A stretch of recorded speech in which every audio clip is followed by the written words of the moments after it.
Iran की धमकी के बीच इजरायल में जोरदार बम धमाके हो गए और वहां की पुलिस मान रही है कि ये आतंकी हमले हो सकते हैं। धमाके इजरायल की राजधानी यरूशलेम में हुए और वो भी एक भीड़ भाड़ वाले बस अड्डे पर। सीसीटीवी में रिकॉर्ड हुई तस्वीरों में दिखा कि अचानक हुए धमाके के बाद धूल और धुएं का एक भारी गुबार उठा। धमाका होते ही जख्मी लोगों को अस्पताल पहुंचाने का काम शुरू हो गया। कई एम्बुलेंस बेहद कम वक्त में बस अड्डे पर पहुंच गईं और लोगों को अस्पताल पहुंचाया जाने लगा।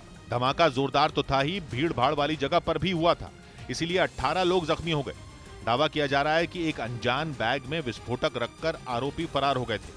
यरूशलेम में हुआ यह धमाका इजरायल की सरकार को सीधी चुनौती की तरह देखा जा रहा है। हालांकि वहां की पुलिस अभी खामोश है, लेकिन माना जा रहा है कि यह काम फिलिस्तीन का भी हो सकता है और ईरान का भी। इसीलिए इजरायल इस मामले में अभी पूरी तरह खामोश है। पिछले कुछ सालों में इजरायल में किसी बड़े हमले को अंजाम देने में फिलिस्तीन को कामयाबी नहीं मिली थी।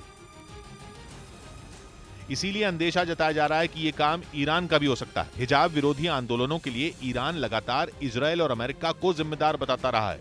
पिछले 1 महीने से वो इन दोनों देशों को अंजाम भुगतने की चेतावनी भी दे रहा है। ईरान कहता रहा है कि अगर उसके अंदरूनी मामलों में दखलंदाजी हुई तो जवाब जरूर मिलेगा। माना जा रहा है कि यरूशलेम में हुआ यह हमला ईरान की तरफ से दी गई एक चेतावनी हो। हालांकि यह भी तय है कि अगर इस हमले में ईरान का हाथ हुआ तो जवाब सिर्फ इजरायल नहीं देगा, बल्कि इजरायल और अमेरिका दोनों मिलकर ईरान को सबक सिखाने की कोशिश करेंगे।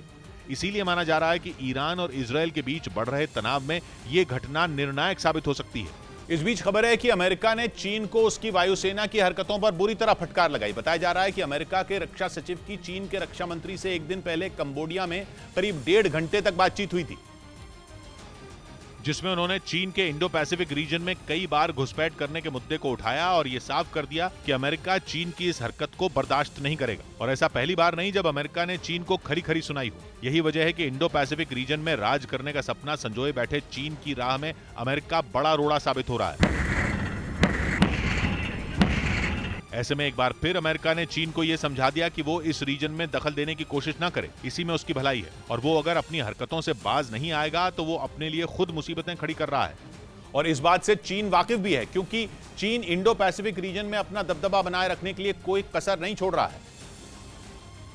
लेकिन हर बार किसी न किसी तरह अमेरिका उसके सामने अड़चन बनकर खड़ा हो गया। अमेरिका का गुस्सा 7वें आसमान पर इसलिए भी है क्योंकि साउथ चाइना सी रीजन में चीन ने जून में अपना लड़ाकू विमान भेजा था, जिस पर बेहद खतरनाक तरीके से ऑस्ट्रेलिया की वायुसेना के प्लेन को रोकने का आरोप लगा। ऑस्ट्रेलिया के रक्षा मंत्रालय के मुताबिक चीन का लड़ाकू विमान उसके प्लेन के बेहद करीब आया था और उसने एल्यूमिनियम के छोटे छोटे कई टुकड़े छोड़े जो ऑस्ट्रेलिया के विमान के इंजन में घुस गए थे। जिसके बाद अमेरिका ने एक बार फिर चीन को बता दिया कि वो इस मुद्दे पर उससे उलझकर आग से खेल रहा है। मतलब ये कि अमेरिका ने चीन को यह संदेश दे दिया कि उसकी तमाम कोशिशों के बाद भी इंडो पैसिफिक रीजन में उसके सभी सहयोगी देश सुरक्षित हैं और वो उनके साथ खड़ा है।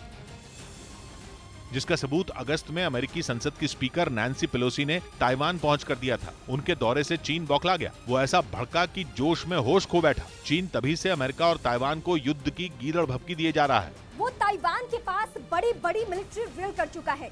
यहाँ तक कि चीन ताइवान के पास के समंदर में मिसाइलें दाग चुका है। मतलब चीन ने अपनी ताकत की नुमाइश करने में कोई कोर कसर नहीं छोड़ी। लेकिन अमेरिका लगातार उसे इस बात का एहसास भी दिला रहा है कि चीन के खिलाफ वो ताइवान के साथ है। बीते कुछ साल से वो ताइवान पर बेहद आक्रामक है और कई बार ताइवान के हवाई सीमा में अपने जेट उड़ा चुका है। यूक्रेन जंग के बाद से तो चीन ने इंडो पैसिफिक रीजन में जंग के हालात बना दिए हैं। उसकी नजर केवल ताइवान पर ही नहीं बल्कि कई छोटे छोटे द्वीपों और देशों पर है, जिन पर वो या तो कब्जा करना चाहता है या फिर उन्हें अपने एहसानों तले दबाना चाहता है। उधर खबर है कि रूस का सुखोई लड़ाकू विमान रडार की नई ताकत से लैस होकर यूक्रेन युद्ध में उतरने को तैयार है। जंग की शुरुआत से ही रूस अपने इस घातक फाइटर जेट का इस्तेमाल कर रहा है, जो यूक्रेन के कई इलाकों में तबाही मचा चुका है। सुखोई की मदद से पुतिन की सेना न सिर्फ जेलेंस्की के कई सैनिकों को ढेर कर चुकी है, बल्कि उसके कई ठिकानों को भी बर्बाद करने में उसका बड़ा हाथ रहा है। लेकिन वक्त बीतने के साथ ही रूस को अपने इस दमदार लड़ाकू विमान की ताकत बढ़ाने की जरूरत महसूस हुई, क्योंकि यूक्रेन के जोरदार पलटवार से उसके सामने चुनौतियां भी बढ़ने लगी थी। ऐसे में सुखोई 30 को अपग्रेड करना रूस के लिए जरूरी हो गया था। खबर है कि इसीलिए रूसी सेना के लिए हथियार बनाने वाली कंपनी ने इसके रडार की ताकत में भारी इजाफा किया, क्योंकि रूस के सामने न सिर्फ यूक्रेन के हथियारों का सामना करने की चुनौती है, बल्कि अमेरिका और यूरोप के कई देशों की मिसाइलें, बम और रॉकेट भी उसके निशाने पर हैं। जिनका सामना पुतिन की सेना पिछले 9 महीने से लगातार कर रही है। इसी वजह से दावा है कि रूस ने अपने सुखोई 30 विमान में इतना ताकतवर रडार लगाया है जिसका सेंसर पहले से कई गुना ज्यादा घातक होगा। यानी ये अपने दुश्मनों की मिसाइलों को न केवल पलक झपकते ही पहचान लेगा बल्कि उन पर अटैक करने के लिए भी तुरंत तैयार हो जाएगा।